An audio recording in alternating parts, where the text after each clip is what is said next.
Hello students, आप सभी का स्वागत है हमारे नीति प्रोडक्शंस के यूट्यूब चैनल पे।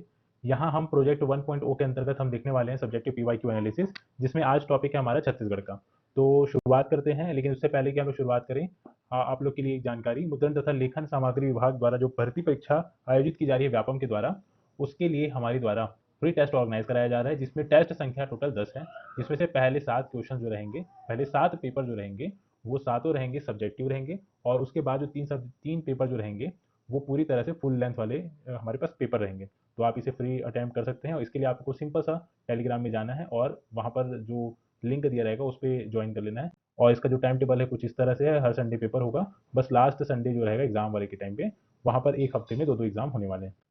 तो हमारे क्वेश्चन पेपर में चलते हैं। हमारा पहला क्वेश्चन दिया हुआ है, हमारा क्रूसपाल अभिलेख के अनुसार बस्तर के किस शासक ने मधुरांतक देव का वध किया था। मधुरांतक देव का वध किसने किया था, ऐसा पूछा जा रहा है। तो ऑप्शन में दिया हुआ है हमारे पास जगदेव भूषण, नृपति भूषण, सोमेश्वर देव प्रथम और हरिश्चंद्र देव। तो भाई ये सारे के सारे जो हमारे पास जो अभिलेख हम लोग को प्राप्त हुआ है, ये अभिलेख है हमारे बस्तर संभाग में।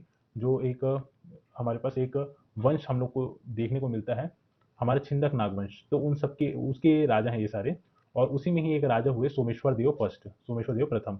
इन्होंने ही मधुरांतक देव का वध किया था और साम्राज्य को प्राप्त किया था। अगले क्वेश्चन में चलते हैं, तमोरा जंगल सत्याग्रह के संबंध में कौन सा विकल्प सही है। तमोरा जंगल सत्याग्रह सितंबर 1930 में प्रारंभ हुआ। हरिमर्दन गिरी इस आंदोलन के डिक्टेटर नियुक्त किए गए थे। सर्वप्रथम दयावती महिला सत्याग्रहियों के साथ वन में प्रविष्ट हुई। इस सत्याग्रह आंदोलन का नेतृत्व शंकर राव गनौदवाले तथा यति रतनलाल ने किया। तो भाई तमोरा जंगल सत्याग्रह के बारे में जो पहला स्टेटमेंट है, इसकी शुरुआत सच में सितंबर 1930 में हुई है। अगर हम बात करें हमारे अरिमर्दन गिरी जो डिक्टेटर नियुक्त किए गए थे, ऐसा बोला जा रहा है, तो ये स्टेटमेंट गलत है। हालांकि डिक्टेटर्स की नियुक्ति की गई थी, टोटल 8 डिक्टेटर थे। लेकिन उसमें अरिमर्दन गिरी का नाम हम लोग नहीं मेंशन करते, हम लोग को दिखाई नहीं देते। अरिमर्दन गिरी कभी डिक्टेटर नहीं बने थे, तो हमारा सेकंड स्टेटमेंट रॉन्ग हो जाएगा। थर्ड स्टेटमेंट में देखते हैं, सर्वप्रथम दयावती महिला सत्याग्रहियों के साथ वन में प्रविष्ट हुई, ये बात भी सही है। तीसरा अगला हमारा स्टेटमेंट क्या दिया है, इस सत्याग्रह आंदोलन का नेतृत्व शंकर राव गनौदवाले तथा यति रतनलाल ने किया, ये बात भी सही है। तो हमारा पहला, तीसरा और चौथा ये सही है। दूसरा गलत है, तो हमारा दूसरा गलत वाला ऑप्शन नंबर सी हमारा राइट आंसर हो जाएगा। अगले क्वेश्चन में चलते हैं, छत्तीसगढ़ शासक बिम्बाजी भोसले की मृत्यु कब हुई। तो भाई बिम्बाजी भोसले इन्होंने डायरेक्टली शासन किया था, डायरेक्टली रूल किया था। इससे पहले इनडायरेक्टली मोहन सिंह के द्वारा मराठों का यहाँ पर अधिपत्य था। तो हम इसमें देखते हैं, तो हमारे पास ऑप्शन दिया हुआ है 17 दिसंबर 1997, 17 दिसंबर 1987। तो भाई 87 तो राइट आंसर है, और हमारा ऑप्शन नंबर बी हमारा 17 दिसंबर 1787 एकदम करेक्ट आंसर है। अगले क्वेश्चन में चलते हैं, 1947 में संविधान निर्मात्री परिषद में छत्तीसगढ़ के रियासतों के नामजद प्रतिनिधि थे। नामजद प्रतिनिधि मतलब जिनको नाम निर्देशित किया जाता है, उनके बारे में पूछा जा रहा है। तो हमारे पास ऑप्शन दिया हुआ है किशोरी मोहन त्रिपाठी, रघुराज सिंह, ठाकुर छेदीलाल। तो हमारे रघुराज सिंह जो हैं, वो तो हमारे उत्तर प्रदेश से बिलोंग करते हैं। तो हमारे पास ऑप्शन ए और डी जो है, किशोरी मोहन त्रिपाठी और ठाकुर छेदीलाल, ये दोनों ही नाम निर्देशित किसी रियासत के थ्रू नहीं थे। तो ये दोनों भी नहीं होंगे। और हमारे राइट आंसर है हमारे राम प्रसाद पुटाई, जो कि कांकेर रियासत से बिलोंग करते हैं।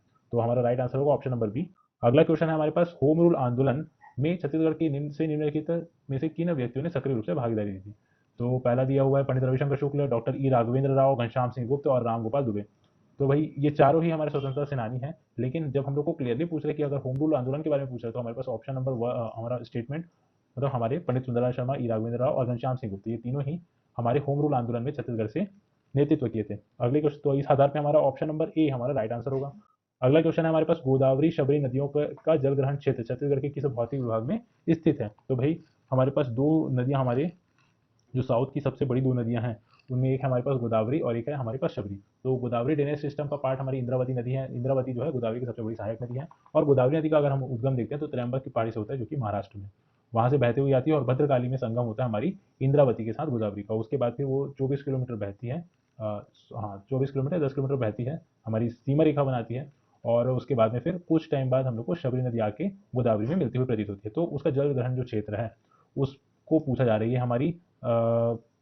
एक हम लोग इसको एक आउटलाइन देख लेते हैं। हमारे पास त्र्यंबक की पहाड़ी से निकल के आ रही है हमारी गोदावरी नदी, उसमें आके मिल जाती है पहले हमारी इंद्रावती नदी, और उसके बाद में मिल जाती है हमारी शबरी नदी। अगर हम इंद्रावती नदी की बात करें, तो हमारी इंद्रावती नदी जो है वो मुंगेर पर्वत, जो कि कालाहांडी क्षेत्र में स्थित है, उड़ीसा में, वहां से इनका उद्गम होता है। और अगर हम शबरी नदी की बात करें, तो सिकरम की पहाड़ी से इसका उद्गम होता है, और ये जाके मिल जाती है कुनवरम नाम का एक क्षेत्र है, वहां पर मिलती है। और ये यहाँ पर इस शबरी नदी में हम लोग देखते हैं 36 किलोमीटर का यहाँ पर वाटर वे है हमारे पास स्थित है। तो हमारी एकमात्र नदी जिसमें वाटर वे का जिसमें हम लोग यूज़ करते हैं वो है हमारी शबरी नदी। और इसकी जल में भी हम लोग को सोने के कण भी हम लोग को मौजूद मिलते हैं। तो भाई हमारे पास ऑप्शन क्या क्या दिया हुआ है, महानदी का मैदान, जशपुर सामरीपाट, बघेलखंड का पठार और दंडकारण्य। तो हमारा राइट आंसर होगा ऑप्शन नंबर डी, दंडकारण्य। अगला क्वेश्चन है हमारे पास, अमृतधारा जलप्रपात किस नदी पर है? तो भाई अमृतधारा जलप्रपात सीधा सीधा बात है हल्दो नदी पर है, जो कि कांकेर में स्थित है। सॉरी कांकेर, कोरिया, ठीक है, कोरिया से निकलती है हमारी हल्दो नदी जो है, और उसके बाद फिर अमृतधारा जलप्रपात बनाती है। अगले क्वेश्चन में चलते हैं, चंवर ढाल क्या है? चंवर ढाल क्या है भाई? पर्वतों की श्रृंखला, नदी बेसिन, पठार या फिर बाढ़ग्रस्त मैदान। तो हमारे चंवर ढाल को हमारे पर्वतों की श्रृंखला की एक श्रृंखला है हमारी रायगढ़ में, उसका नाम है चंवर ढाल। तो भाई हमारा ऑप्शन नंबर ए हमारा राइट आंसर होगा। बस्तर में मिलने वाली मिट्टियों का क्रम उत्तर से दक्षिण की दिशा में हम लोग को पूछा जा रहा है। तो हमारे पास ऑप्शन दिया हुआ है मरहान, टिगरा, बाड़ी, गभार, ठीक है, माल गभार भी बोलते हैं इसको, टिगरा, मरहान, गभार, बाड़ी, बाड़ी, गभार, टिगरा, मरहान, गाभर, बाड़ी, मरहान, टिगरा। तो भाई हमारा राइट आंसर होगा ऑप्शन नंबर ए हमारा मरहान, टिगरा, बाड़ी और गभार। अगले क्वेश्चन को देखते हैं, बैराडीला की पहाड़ी से निम्नलिखित में से कौन सी नदी निकलती है? तो ऑप्शन दिया हुआ है हमारे पास शबरी, शंखिनी, ए और बी दोनों, या फिर ए और बी दोनों गलत। तो भाई हमारी शबरी नदी तो हम लोग थोड़ी देर पहले ही देखे, हमारी शबरी नदी निकलती है इसी क्रम की पहाड़ी से। तो हमारा ऑप्शन ए गलत हो जाएगा। तो ऑप्शन ए गलत, तो हमारा ठीक है। उसके बाद फिर हमारे पास क्या दिया हुआ है, शंखिनी। तो शंखिनी नदी निकलती है हमारी बैराडीला की पहाड़ी से, और एक और नदी है डंकिनी नदी। तो डंकिनी नदी निकलती है डांगल डोंगरी की पहाड़ी से, और दोनों मिल जाते हैं दंतेवाड़ा में, और उसके बाद फिर कंबाइंड फॉर्म में एक नदी के नाम से बहते हैं, शंखिनी, डंकिनी। तो हमारा राइट आंसर होगा ऑप्शन नंबर बी। अगले क्वेश्चन में चलते हैं, छत्तीसगढ़ का कौन सा राष्ट्रीय उद्यान क्षेत्र में सबसे सबसे विस्तृत है?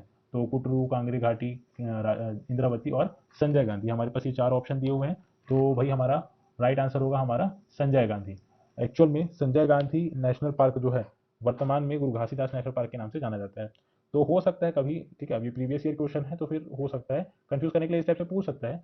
बाकी जनरली गुरु घासीदास जी के नाम का ही यहाँ पर मेंशन किया हुआ मिलेगा। कुटरू जो है एक्चुअल में गेम सेंचुरी है, जो कि बीजापुर जिले में स्थित है।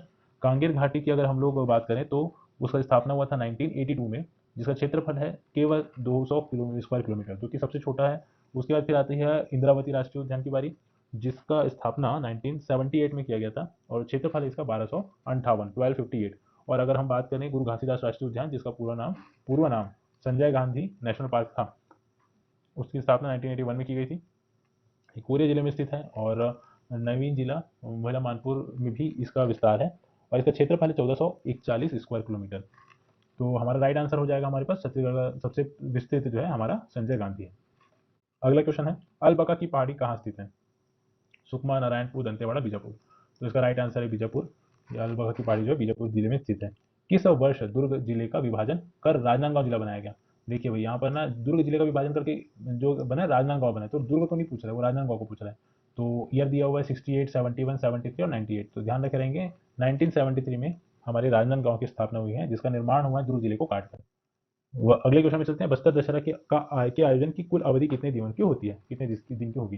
तो भाई हमारे पास 75 डेज तक चलता है हमारा जो बस्तर दशहरा है। वैसे हम लोग देखते हैं 75 डेज, बट प्रैक्टिकली कभी कभी क्या होता है, कभी कभी ज़्यादा दिन तक भी चलता है, और कभी कभी पहले भी कंप्लीट हो जाता है। अगले क्वेश्चन में चलते हैं, अकूम एवं तोड़ी किस प्रकार के वाद्य हैं? ये दोनों ही वाद्य यंत्र हैं भाई, जो हमारी जनजाति समुदाय द्वारा बजाया जाता है। तो हमारे पास क्या क्या ऑप्शन दिया हुआ है, धनवाद्य, एक है तंतुवाद्य, एक है सुशील वाद्य, या फिर इनमें से कोई नहीं। जो धनवाद्य होते हैं ना, जिनको मतलब प्रेशर दे के बजाया बजाया जाता है, जैसे नॉर्मल जो हमारा तंबूरा होता है, तंबूरा हमारा, सॉरी तंबूरा नहीं, जो हमारा मांदर है वो एक धनवाद्य है। तंतुवाद्य में वो सारे वाद्य आते हैं जिनमें तार का यूज किया जाता है, वो हमारे तंतुवाद्य हैं। सुशील वाद्य में उन सबका उपयोग किया जाता है जिसमें से हम हवा फूक रहे होते हैं। तो हमारे जो अकुम और तोड़ी है, ये दोनों ही सुशील वाद्य यंत्र में आता है। अगले क्वेश्चन में चलते हैं, कालिदास द्वारा रचित मेघदूतम का छत्तीसगढ़ी भाषा में अनुवाद किस साहित्यकार द्वारा किया गया था? तो मेघदूतम जो है ये बहुत इंपॉर्टेंट और बहुत ज़्यादा चर्चित बुक है हमारी कालिदास की, जिन्हें भारत का शेक्सपियर भी कहा जाता है। तो इसके द्वारा, ठीक है, तो हमारे पास ऑप्शन क्या क्या दिया हुआ है, प्यारेलाल गुप्त, मुकुटधर पांडे, वैशंधर पांडे और विद्याभूषण मिश्र। तो भाई हमारे मुकुटधर पांडे जो है वो मेघदूतम का छत्तीसगढ़ी अनुवाद करते हैं, और इसी नाम से इनको पद्मश्री का पुरस्कार प्रदान किया जाता है। तो हमारे छत्तीसगढ़ से पद्मश्री प्राप्त करने वाले प्रथम पुरुष भी हमारे मुकुटधर पांडे जी हैं। अगला है हमारे पास, छत्तीसगढ़ में विशिष्टतः असुरक्षित जनजाति समूह पीवीजीटी की संख्या कितनी है, ये पूछा जा रहा है भाई। तो भाई इसकी संख्या अगर हम देखते हैं स्टेट वाइज देखते हैं, तो हमारे स्टेट में वैसे 7 हैं, जिसमें से 5 जो है केंद्र सरकार द्वारा घोषित हैं और 2 राज्य सरकार द्वारा घोषित हैं। केंद्र सरकार द्वारा घोषित है हमारी पहाड़ी कोरवा, बिरहोर, बैगा, कमार, अबुझमाड़िया, और राज्य सरकार द्वारा घोषित है पंडोक, भुंजिया। तो इस प्रकार से हमारा ऑप्शन नंबर डी जो है हमारा राइट आंसर हो जाएगा 7। अगले क्वेश्चन में चलते हैं। उरांव जनजाति के प्रमुख या मुख्य देवता किस वृक्ष में निवास करते हैं? तो उरांव जनजाति जो है सबसे साक्षर जनजाति मानी जाती है। उनके देवता कहाँ पर विराजमान हैं? साल वृक्ष पे। और इसी हेतु ये लोग सरहुल त्योहार भी मनाते हैं। जब साल के बीज आ जाते हैं तो सरहुल त्योहार मनाते हैं, जो कि चैत्र माह में मनाया जाता है। अगले क्वेश्चन में चलते हैं। गोंचा पर्व किस संभाग की जनजातियां मनाती हैं? तो भाई गोंचा पर्व का संबंध हमारे बस्तर से है। बस्तर में मनाया जाता है गोंचा पर्व, और ये हमारे जो 75 दिन तक चलने वाले दशहरा का भी पार्ट होता है। अगले क्वेश्चन में चलते हैं। खम्ब स्वांग की जनजाति द्वारा किया जाता है। खम्ब स्वांग जो है कोरकू जनजाति द्वारा किया जाता है। सीधा सीधा फैक्चुअल डेटा है भाई, याद रखे रहेंगे। दोला जनजाति पूर्व में किस नाम से जानी जाती थी? तो हमारी दोला जनजाति जो है पहले कोया नाम से जानी जाती थी। अगले क्वेश्चन में चलते हैं। सरगुजा संभाग की जनजातियां कर्मा त्योहार कब मनाते हैं? कर्मा त्योहार, तो भाई ये कर्मा माता को डेडिकेटेड हमारे यह त्योहार है, कर्मा त्योहार। और कर्म, ठीक है, कर्म की देवी है ये। और अगर हम राइट आंसर देखते हैं सरगुजा संभाग में कब मनाया जाता है, तो भादो माह में मनाया जाता है। रायपुर नगर निगम, रायपुर को नगर निगम का दर्जा कब मिला भाई? तो ये क्वेश्चन पहले भी पूछ चुका है, तो आगे और भी पूछा जा सकता है, लेकिन अब स्टेटमेंट वाले क्वेश्चन ज्यादा आते हैं, तो उस हिसाब से ध्यान रखे रहेंगे। 1967 में रायपुर को पहली बार नगर निगम का दर्जा दिया गया। अगला क्वेश्चन है हमारे पास। भारत के किस राज्य में नगरीय जनसंख्या का प्रतिशत सर्वाधिक है? प्रतिशत के हिसाब से बोला जा रहा है भाई, तो परसेंट के हिसाब से देखते हैं तो गोवा फर्स्ट नंबर पे है। अगर हम ग्रामीण जनसंख्या सबसे ज्यादा कहाँ पाई जाती है, अगर ऐसा पूछा जाता है, तो फिर उसका आंसर होगा हमारा उत्तर प्रदेश। अगले क्वेश्चन में चलते हैं। छत्तीसगढ़ के विकास खंड पुनर्गठन आयोग के अध्यक्ष कौन होते हैं भाई? ठीक है, तो भाई इसमें हमारे जो मुख्यमंत्री जो रहेंगे वही हमारे विकास खंड पुनर्गठन आयोग के अध्यक्ष होंगे। इस प्रकार हम देख रहे हैं यहाँ पर हमने 25 क्वेश्चन यहाँ पर डील कर लिए हैं, और इसी प्रकार के और क्वेश्चन के लिए आप हमारे साथ बने रहें। अगली वीडियो में मिलते हैं। धन्यवाद।